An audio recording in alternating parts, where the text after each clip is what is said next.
La Normandie, elle a des liens historiques avec le Royaume-Uni, Guillaume le Conquérant, évidemment, mais il est évident que depuis le Brexit, il faut réinventer cette relation entre les pays membres et le Royaume-Uni, mais aussi entre nos territoires. Et nous sommes frontaliers. Il y a la Manche, la mer qui nous sépare, mais la mer, elle est aussi ce trait d'union.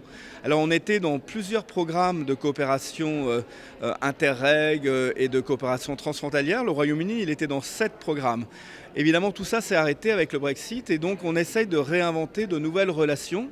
On travaille aussi beaucoup avec les îles anglo-normandes qui ont un statut particulier au sein de la Manche.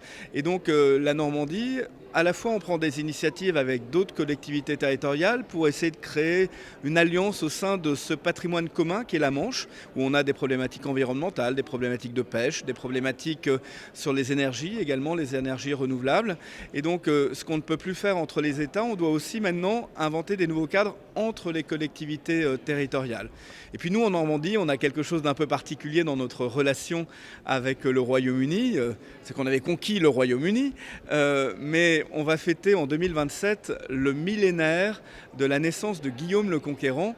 Et on a pris cette initiative avec le président de la région de Normandie de faire une grande alliance européenne avec le Royaume-Uni, mais aussi avec l'Irlande, avec l'Italie, autour des origines européennes de la Normandie. Et tout ça doit nous aider aussi à créer des liens pour l'avenir en matière de tourisme, en matière d'éducation, en matière de mobilité. Et donc c'est aussi regarder devant, vers l'avenir, pas uniquement dans le rétroviseur sur le Brexit, mais inventer le nouveau cadre de notre relation de demain.